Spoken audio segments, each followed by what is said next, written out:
Welcome to the So Lux Life podcast, where our goal is to enhance the mental, physical, and spiritual luxuries in life. Make your life luxurious through knowledge, coaching, training, and technique. Visit us online at SoLuxLife.com. Here's your host, Crispin J. Watson.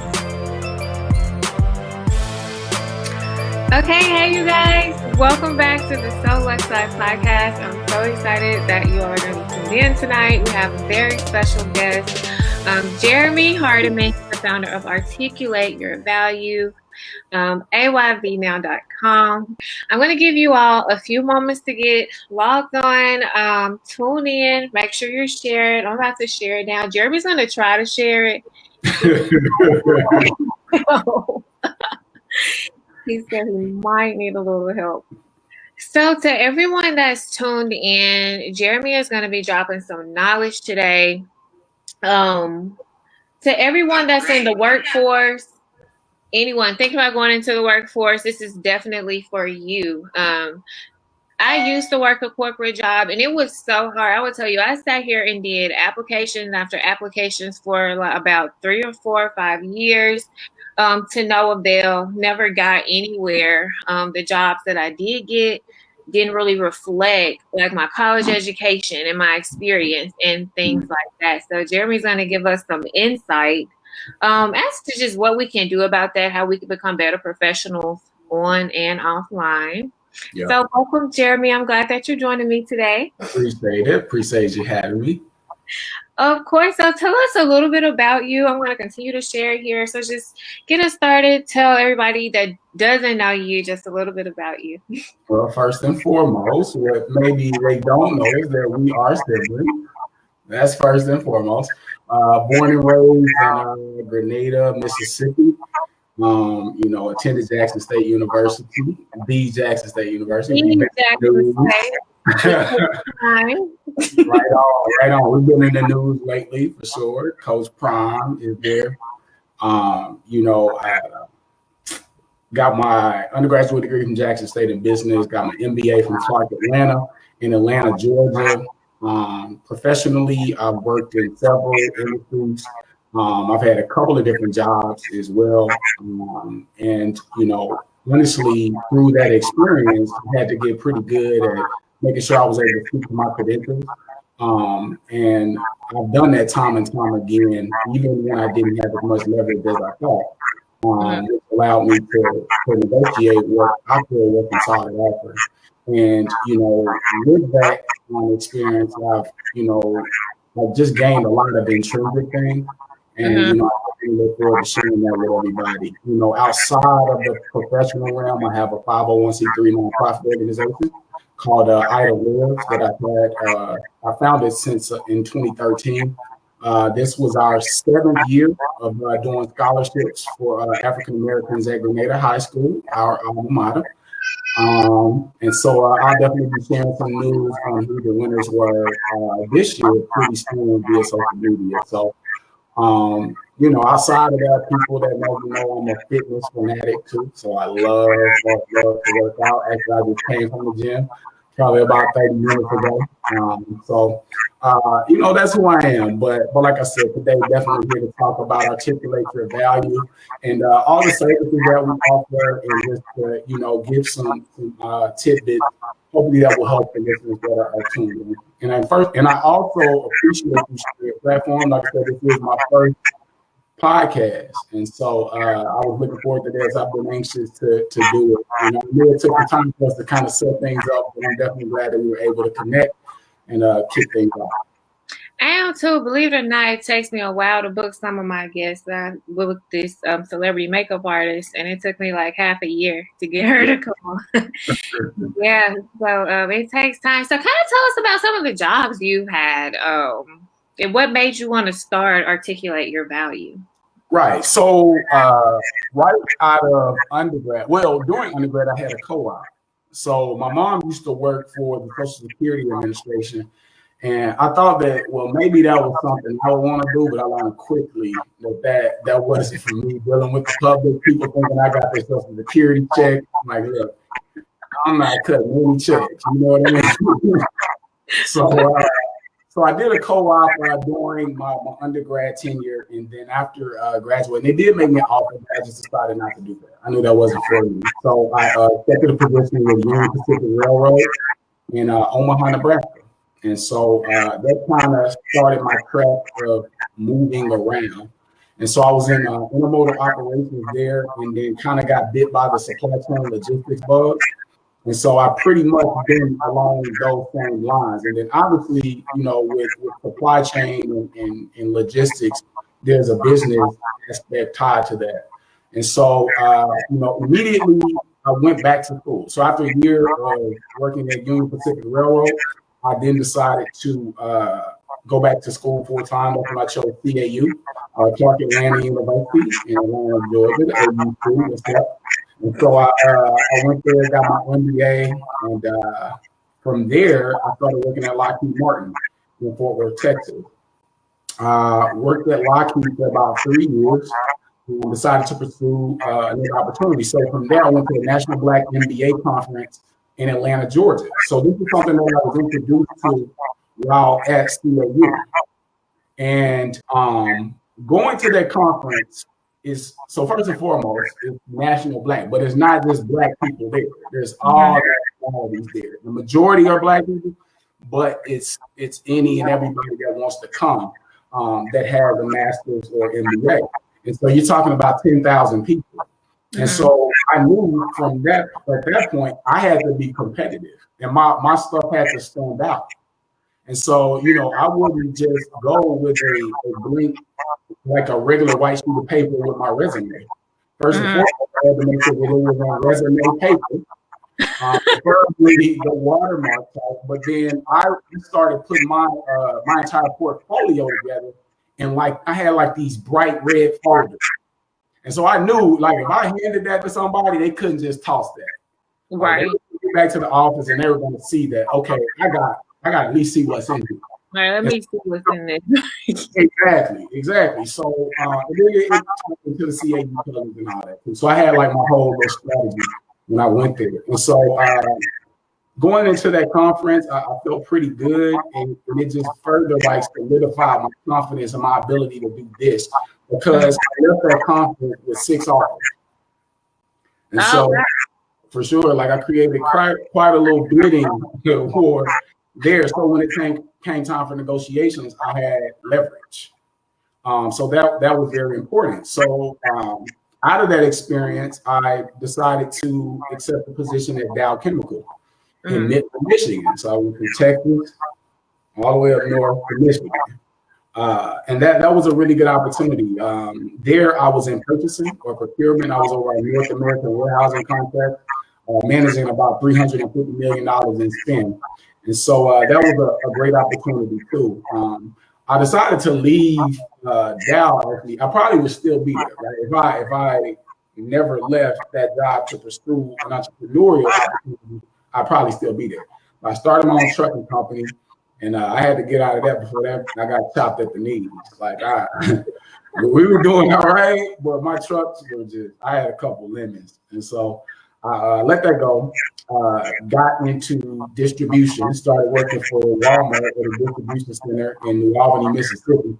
I tell people I almost had to be stripped naked to come back to Mississippi, because I never thought I would come back to Mississippi. Right. So places you don't look forward to coming back to. You know what I mean? And no disrespect to my people. Yeah, it's cool for the people that like it. It's just not for me though. You know what I mean?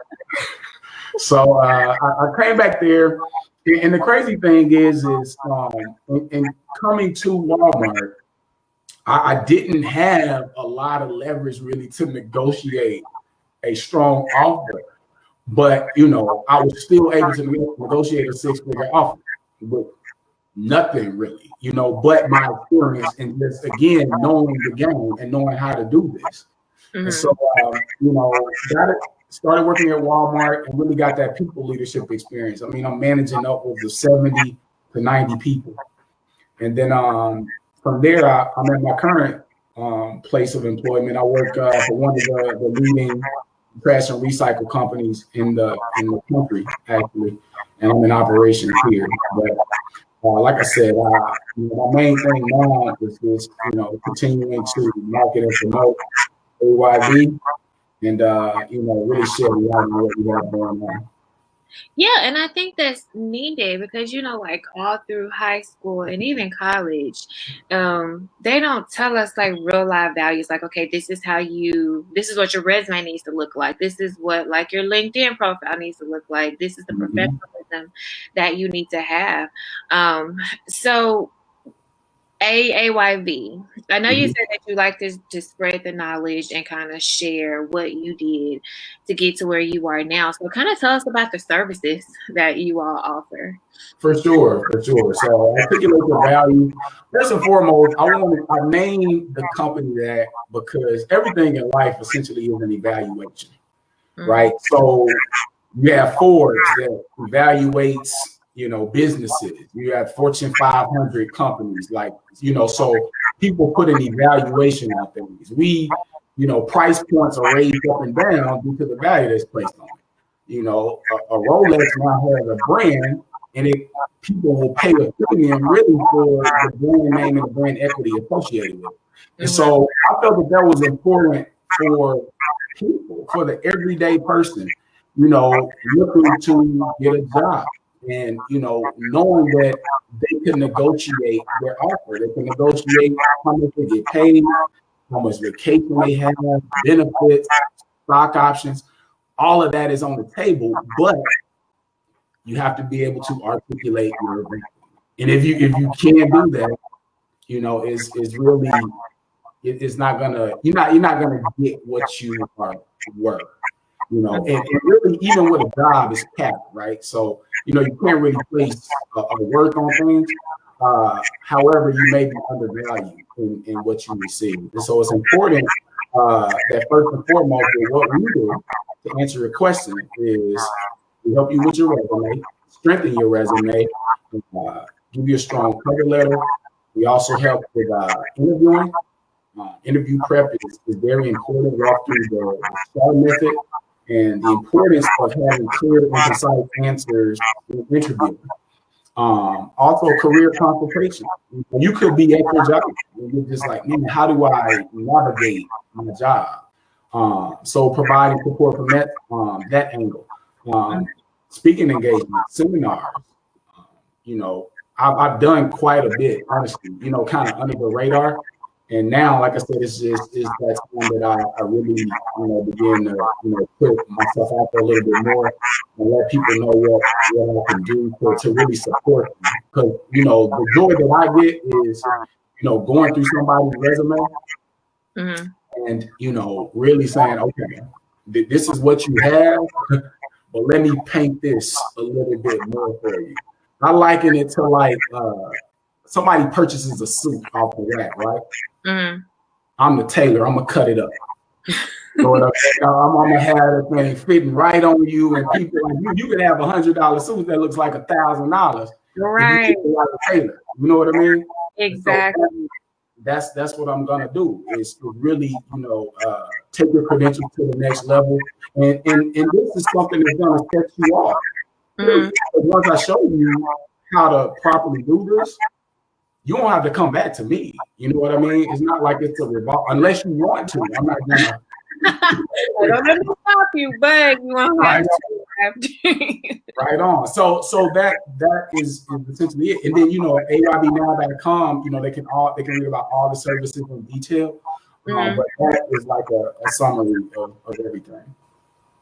Oh wow! So as a hiring manager, so what's the first thing you kind of look at when it comes to reviewing a resume? Because clearly it's something I'm doing wrong. Because I've gone on a ton of interviews. Like I really have. Back when I was in like the job force, looking for a job, and it was so slow. I don't know if it's just like the job market here or it's just something that I'm missing on my resume. So what's like the first thing you look at as a hiring manager when it comes to reviewing resumes? What makes you pick out these people to interview?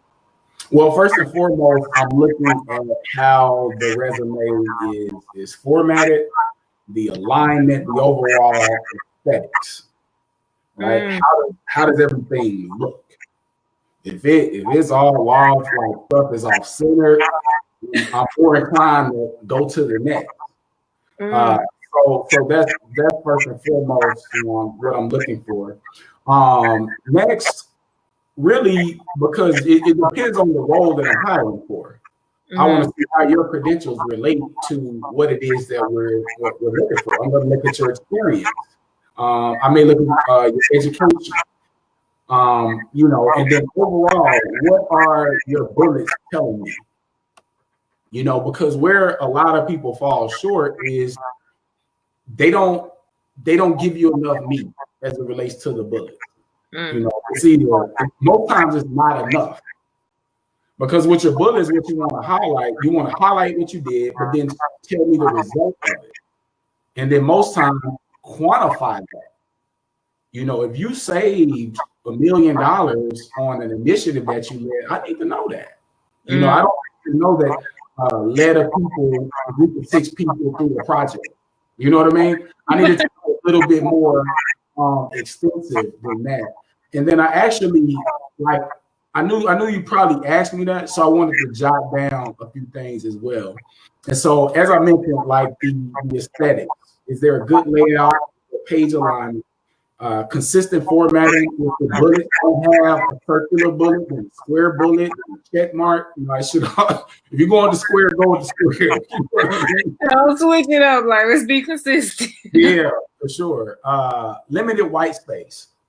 You want to make sure everything's kind of centered and there's not a lot of white space on your resume. It shouldn't be any more than 1 or 2 pages.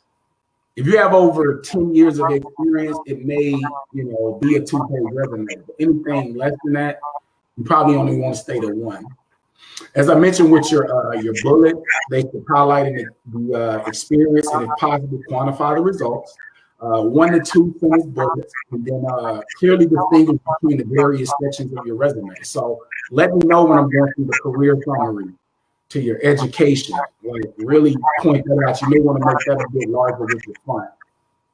Also, start with the current position and work backwards. And lastly, no spelling or grammatical errors. Period. Even on social media, I told them I see that. if I see that, I'm gonna be like, all right, they didn't take the time. They don't pay attention to detail. Nah. They clearly don't want this position. You know what I mean? So that's what I look for. But another thing that a lot of people don't necessarily do that I look for as a hiring manager is a cover letter. Because a lot of times in the cover letter, you're telling me that you're interested in the position. You're kind of believing it. So that's gonna even intrigue me to want to go to your resume. And recently, I hired 4 salary leaders. And going through that, not a lot of people even thought to really have a cover letter. Oh wow. So that's important. But those are the fundamental things that I typically look for. And a lot of times it at least intrigues the interest and makes me want to possibly go to the next step of setting up an interview. Oh, nice. So definitely pay attention to detail, you guys. Don't be out here submitting resumes and the first sentence it has a misspelled word in it. And I've met people, and this might be an uncomfortable topic for some, but I've known people to say that they've seen their boss go through resumes, and if the person's name sounded too Black, or was a long, unique name, I would say, they would toss it. So do you think someone with a name like that, they should shorten it and put a nickname, or just kind of what's your take on that? Nah, do you? Because it's not going to turn me off. Because obviously I am, looking for the right candidate. And if they're going to judge you by your name, chances are you don't need to be there anyway. But it happens. It really does. You're going to be uncomfortable going through the door because you're not being yourself. And, recently with everything that's going on, there's been a huge shift as it relates to diversity and inclusion. People are, I can't say what everybody's doing, but I can say that people are less likely to judge you, by your name. Not to say that isn't going on, because some people just are ignorant like that. You know what I mean? But me personally, if I had a long name, I wouldn't shorten it. Like I would leave my name, the way it is, and eventually, I find the right person. Because the thing is this, like when I'm interviewing you, we got to have some sort of chemistry. There has to be something in me that says, okay, I can work with this person. Right. And if they're judging me by my name, even if I shorten it, something down the road is going to end up revealing who they really are and how they feel. Okay. So I'd rather just go ahead and get that out of the way. You know what I mean? That happens though. Like I've really seen it happen, and I've actually known people personally to legally change their name because they feel like their name was too Black and it would hinder them. And I can't even lie. Like that came to my head when I had kids. Like, okay, let me make sure I don't name them something too ghetto because I want them to not be judged by their name. Like I want them. That's why, like Grant. I mean, I named it after our great grandfather, but. Short, simple, starts to the point. So that's kind of one of the things. Nah, put that strong Black name on that resume. The is right. I'm telling you, man, don't start it. Leave it like that. It happens. So another topic that we said we were going to talk about wages. Yeah. And I am a victim of this, and this is honestly what persuaded me to want to be an entrepreneur, to get into real estate, kind of be my own boss. I worked at a job for a while, a couple of years actually. And when I got hired, they told me, and we want somebody with a college degree. We're going to move you up, give you a raise, all of this after X amount of time. X amount of time came, no raise, no promotion. Continue to work there. So time comes for a new position that they decided to add to the job. I'm well qualified for, but I wasn't even considered.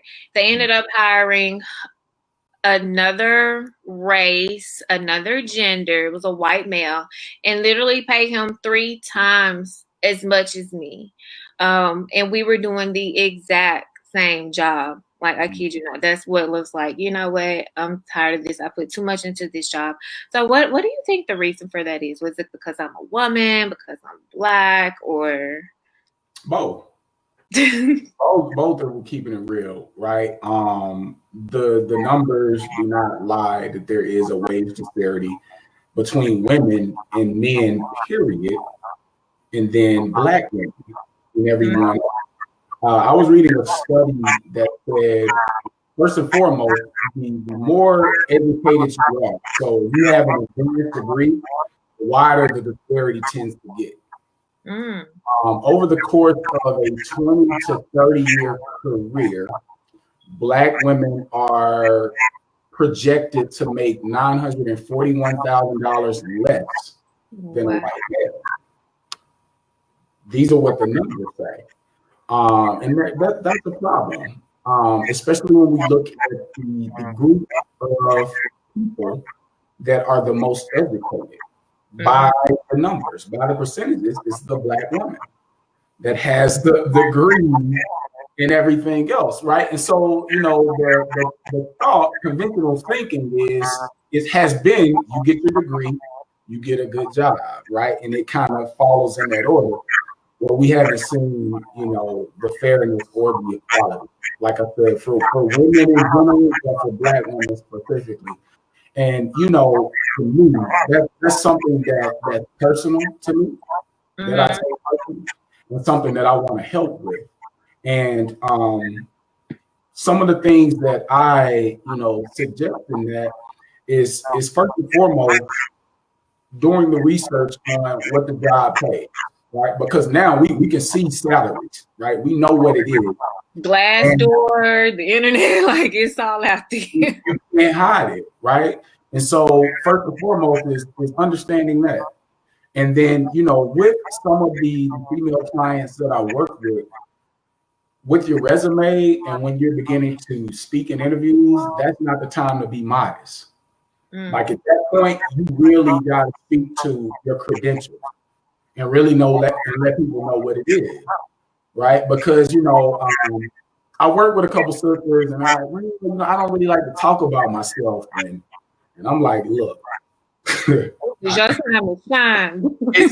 exactly, right? And we don't want to give anybody any reason to slack and not give us, in particular, the Black woman that's going for this job what she deserves. And so, that for me is near and dear to my heart. Like I said, it definitely isn't fair. And I'm glad that a lot of people are speaking out on it. And, I definitely want to be a part of the solution with that too, making sure that our sisters, when they get the opportunity or they get that work, that they're getting what they deserve, because that's only right. So, kind of talk us through this. So, like, how would the conversation go for you if you were a Black female in a job force and, like, there's a position coming up, you feel like you deserved a raise years ago and still hadn't gotten it? How do you go in there and ask for that higher pay? Because that's kind of one thing I'm like, nobody really wants to ask for a raise, but, closed mouths don't get fed. True. So, the thing that you have to do is be able to create leverage, right?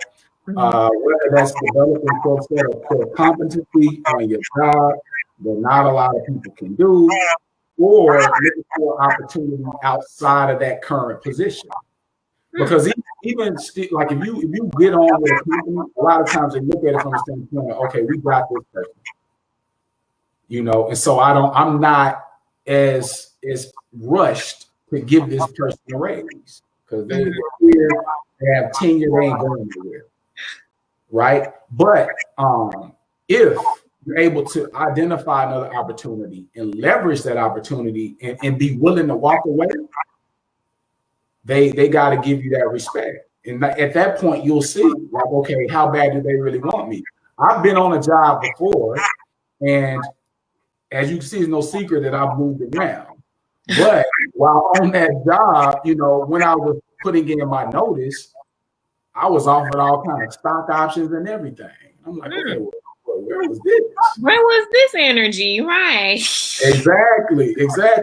And so, a lot of times it takes that, and then beyond that, you have to be proactive with regards to speaking about your performance. Don't wait till the end of the year for a review. No, be proactive and set that meeting up. Have a quarterly meeting and go over objectives. Go over how everything that you've done aligns with what we set out at the beginning of the year. And not only am I meeting expectations, I'm exceeding. And here are the numbers to prove it. So then once we get to the end of the year, you can't come with that surprise and say, well, you didn't meet this objective and this objective. No, because we've already had that conversation. Right. So now I'm putting the onus on them at that point to say, all right, well, Kristen, she came here in April. She's back in my office in July.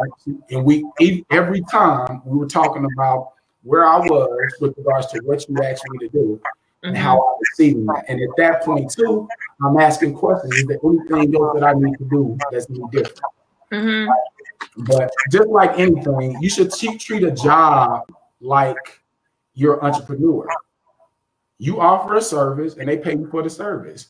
And so what can I do to distinguish the service that I offer? Then it's just that consistent follow-up. Just be consistent with that. And then if they don't want to give it to you, you got to be willing to walk. Period. Don't be scared to leave. Exactly. And the more mobile you are, the better. I know some people, they get to an area and they're kind of stuck there. But even within a company, right, that opens the opportunities up for you there too. So if you're in Birmingham, right, and you say, well, I can't leave, right, and you're with this company, there's only so many positions available, but it's a global company. Let's just say you even opened yourself up to the Southeast, right? There may be something in Charlotte with their company. There may be something in Florida, maybe something in Georgia. So then it's like, okay, well, if people can move around, there may be a management opportunity here. So the more mobile you are, the more that opens you up as well. Oh wow, so kind of make yourself mobile. I like how you said to set up meetings with your boss or whomever is in charge of giving you promotion. Yeah, And don't be scared to get in front of their face. right, right. Just kind of make them tell you no. And I would ask. I used to be like, hey, you all said I would get a raise here. Then we push back another 6 months, and we pushed that, this and that. It was just like always an excuse, Right. up until I left. So definitely know your worth, because I Right. feel like we can sometimes get content at jobs, and apparently not work and get paid what we're actually worth. Exactly. Exactly. That's like what I was speaking to as well. With another thing that we offer, with Articulate Your Value, it's just like that career consultation. Like if you feel like you're stuck, let's have a discussion, right? And have an honest discussion on where you are, and then where you want to get to, and let's talk about the different possibilities and opportunities that you have to get there. Right, because it may take some finessing, you know what I mean? Like you gotta hustle. There's a lot that you have to do, right? You have to constantly be on your grind, but sometimes you just need that extra charge. You need somebody to really assess you and really tell you, like, okay, you kind of tripping right here. You know what I mean? Like you need to fix this. Right. Let's be honest. Let's put it all out on the table. So then, when you go back in the office, it's like, okay, I know what I need to do. I know what adjustments I need to make.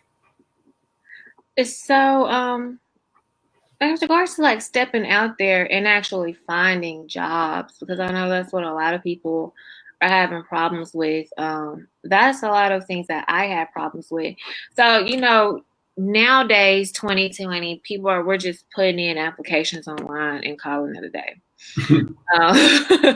Literally, like we'll just go on like Indeed, like click, and if it says like go to the website, we'll skip over that one because it's easier to just go ahead and click and submit it on Indeed.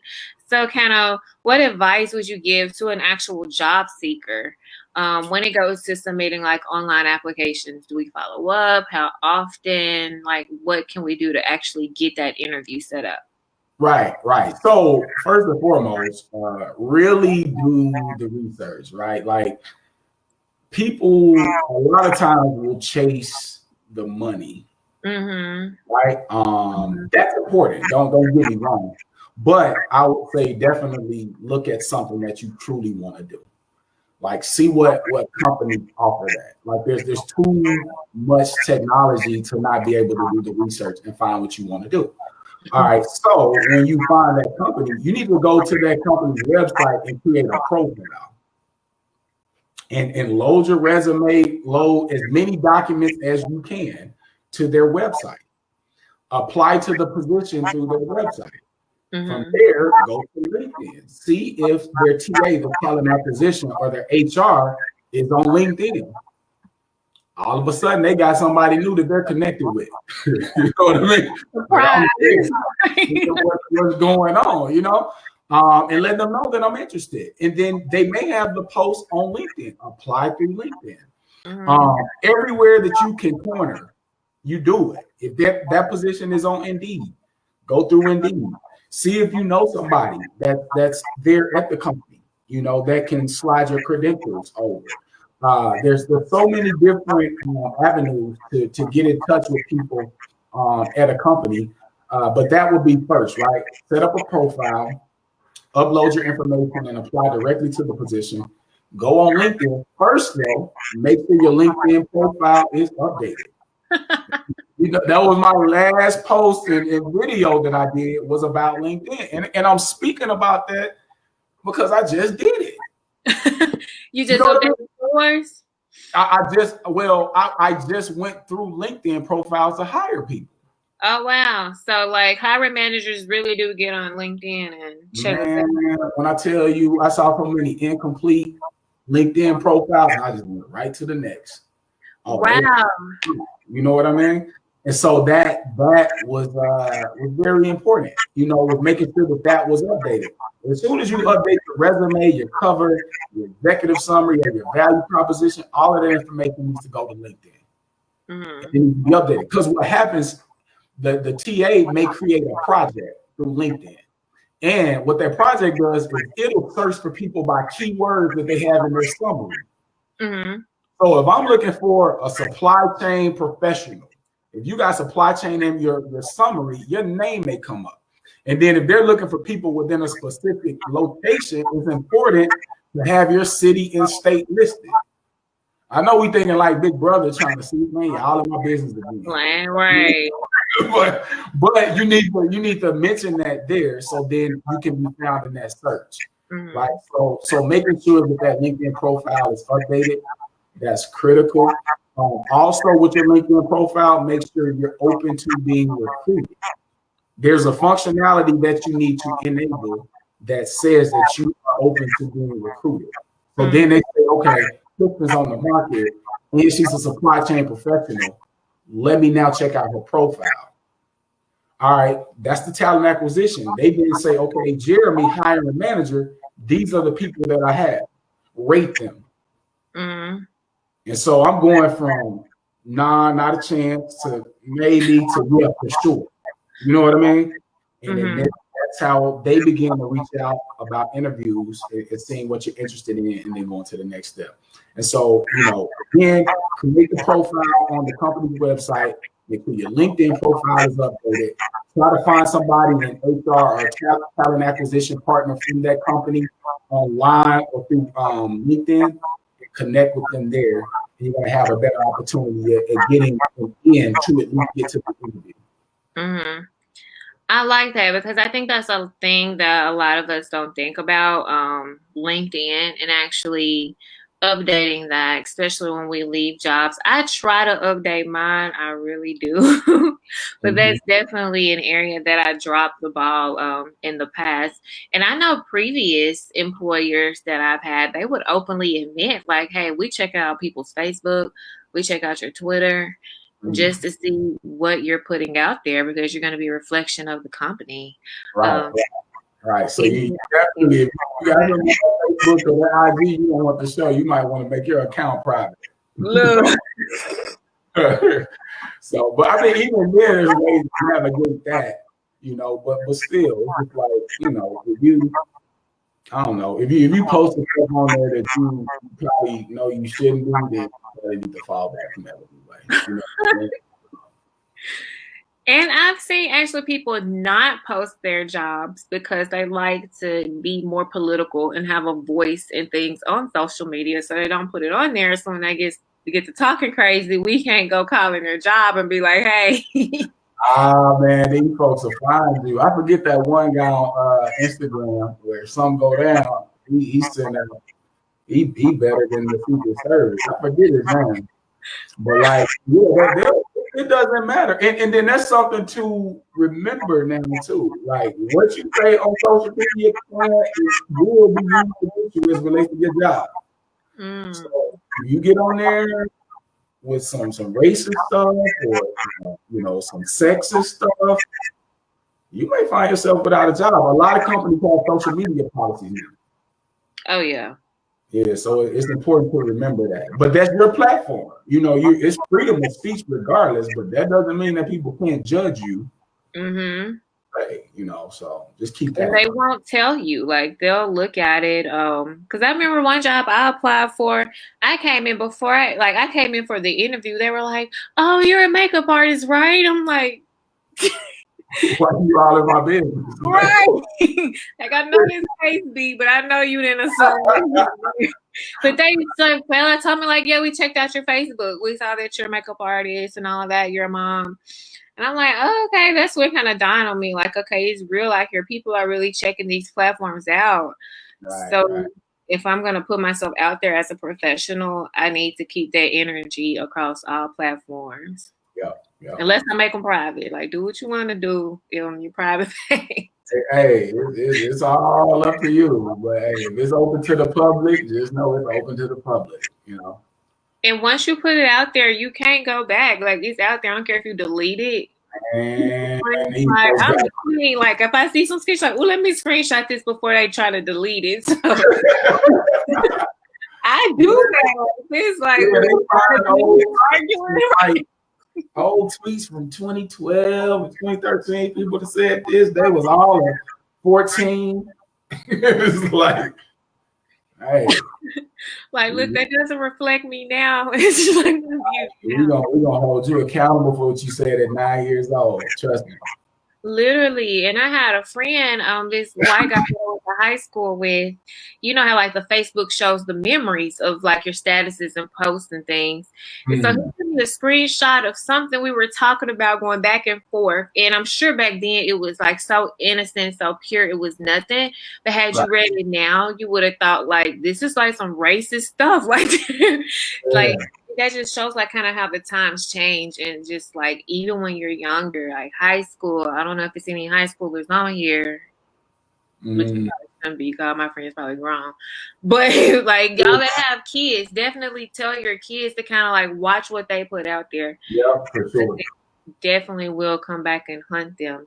Yeah. So I like how you said don't chase the money, but you know, we're all trying to get to like the highest and best pay. Right.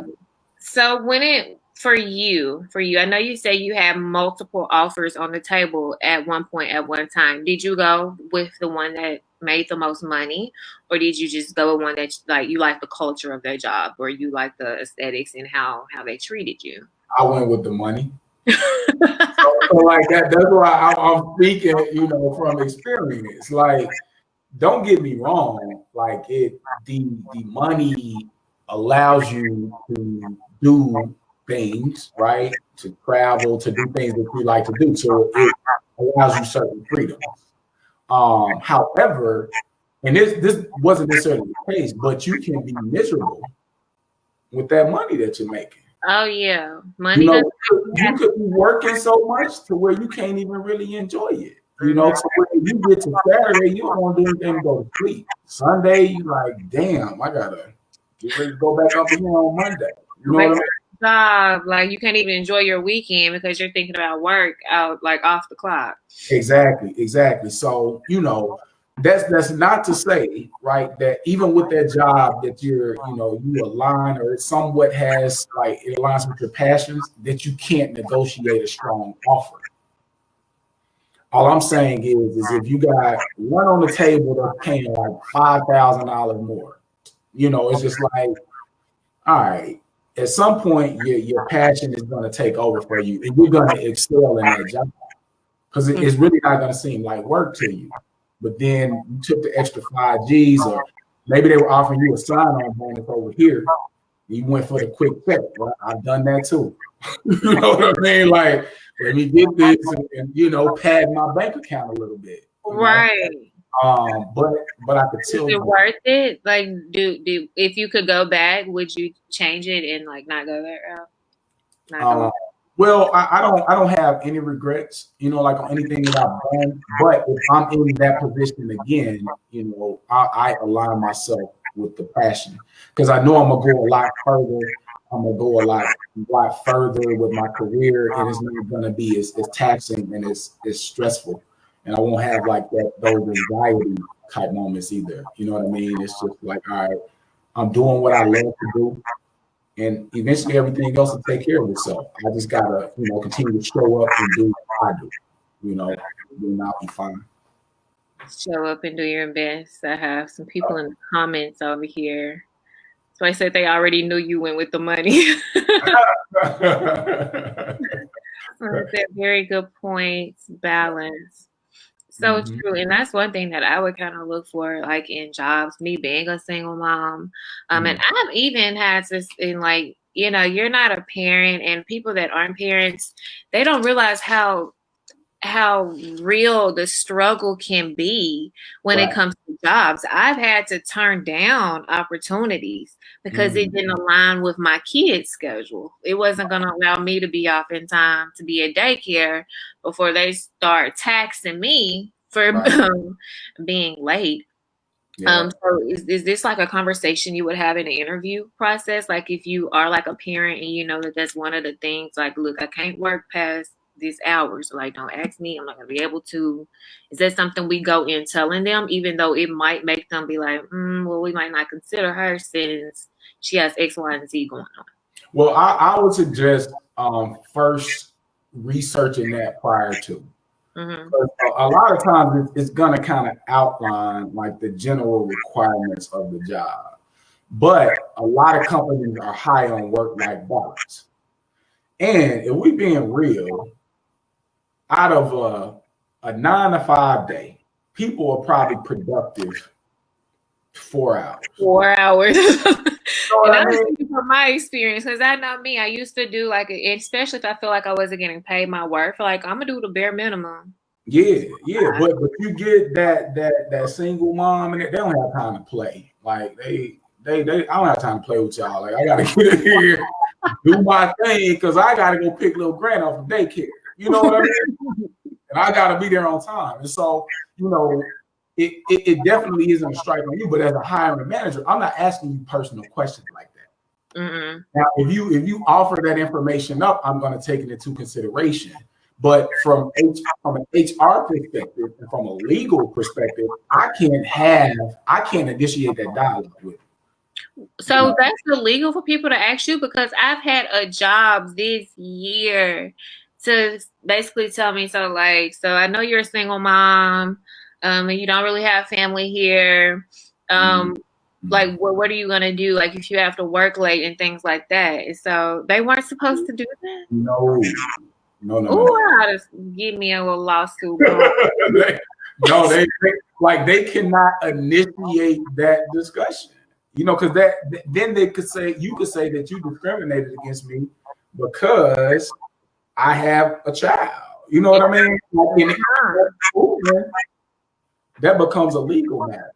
You know, so as a hiring manager, to the listeners that are, hopefully they know that, but if not, no, you stay away from age, race, sex, religion, like all of those things. You don't bring that into an interviewing setting.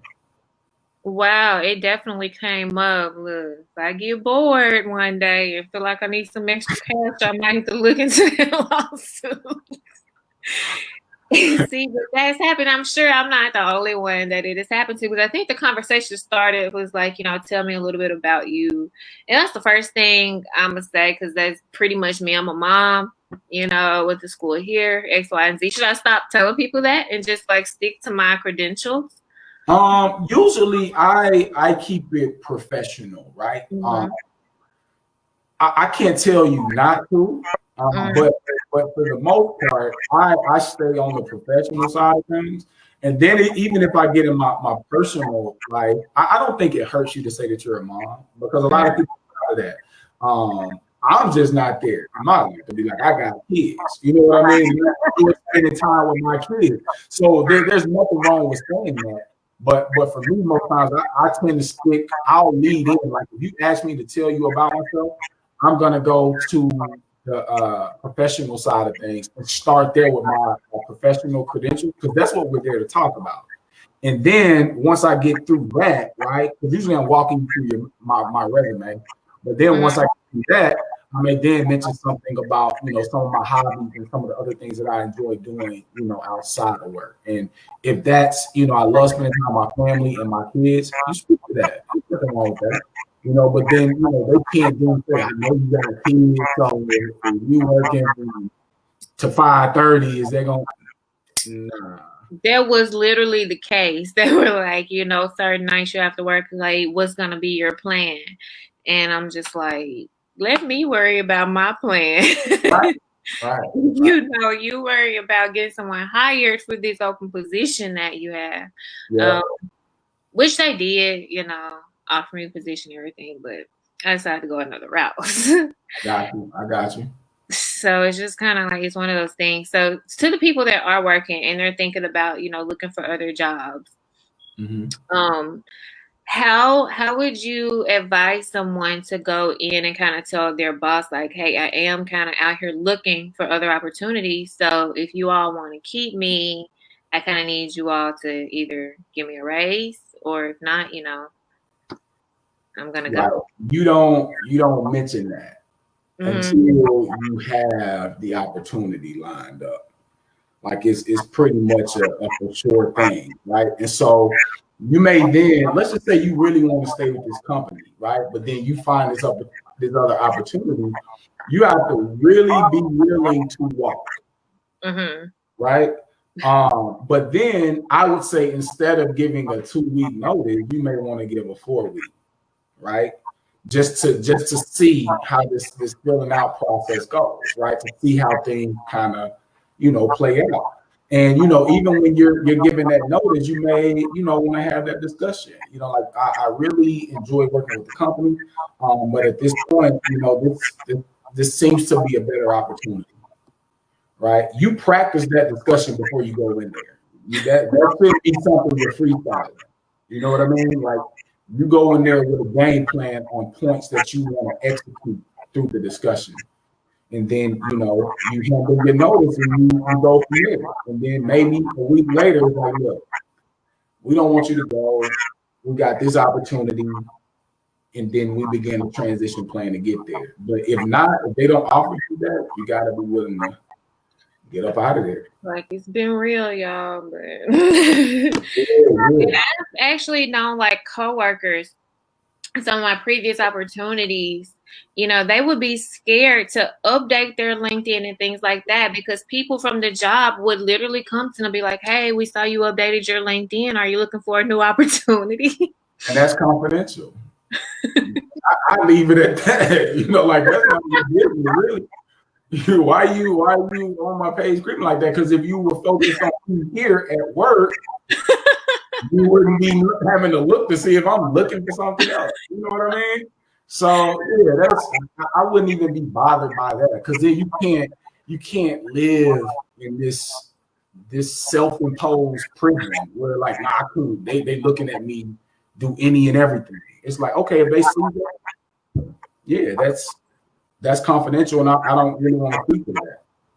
Yeah.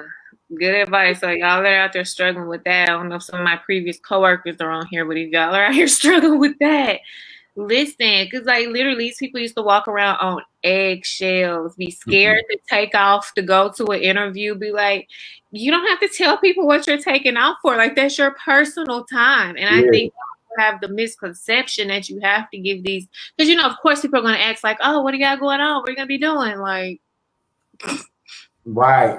And even with that, I cut it short. And even when people are coming to me to take off, I really don't care what you're doing. Yeah. Like be nice, I'll listen, but it doesn't matter. Like you said, that's your personal time. Like that has absolutely no bearing on me saying yay or nay to allowing you to be off. But yeah, that's your personal time. Like if you need to take 3 hours in the middle of the day, you need to take your lunch to go to an interview, and you put in PTO. It kind of is what it is, But you don't have to feel bad about doing that because you got to look at it. It's a business at the end of the day. They can come tomorrow and say, Jerry, we no longer need your services, and it's a wrap. You know what I mean? But on the same token, you have to always try to maintain some sort of leverage yourself. And so that's what I would offer. It was like if it's not necessarily working out, it's okay to start looking, and then that's when you come to me. You know what I mean? So I can make sure that resume, that cover, that interviewing prep is ready to go because we are in a virtual world now. So all the interviews I did this past time were virtual. Oh wow! And so that's making it easier. You should be more comfortable at home. Right. But people may get a little too comfortable. So, even still, right? Like I'm gonna still show up 20 minutes before. I'm gonna check out the technology. I'm gonna still have my suit on and everything, like I'm in the room with them. So that's very important, is to still treat a virtual interview, just like it's the real deal. But yeah, like I was saying, if you got the viewers that are listening and they're considering, making that jump, tell them how to me. Like I really want to support. Like I love doing this, and I really love helping people, maximize their potential as it relates to their professional document and their professional portfolio. Most definitely. I wish I would have known this years ago. I definitely would have had you take a look at my resume and everything. You could be sitting on probably 40, 50 G's more, you know what I mean? You would 70 G's more while I'm here. Nah, you all good. You gonna be caked up with that real estate money, man. Hey, I received it. Look, y'all looking to buy or sell a house. I am your girl. If you're looking to update your resume, you're trying to land a good job, definitely get at Jeremy. We'll definitely have to have him come on again, maybe do like a little virtual workshop or something that y'all can tune into, and he kind of critique you on, your resume and everything. That's pretty much what he offers. I don't know what just popped up on my screen. I don't know if you can see that or not. But definitely contact him. So tell us, how can they get in contact with you? Does it matter like where they live? Do you do things virtually? Just kind of give us a story. If the tour doesn't matter where they live, I'm working with somebody out of LA right now. Shout out to Detroit. Like Detroit is one of my best markets right now. Like Detroit is one of my favorite cities anyway. But like the people there just hustle, man. Like if you meet a lady from Detroit outside of Detroit, chances are she got the full-time gig, she do nails, she got all these hustles on the side. Like I love my people from Detroit. Shout out to my boy Dion too.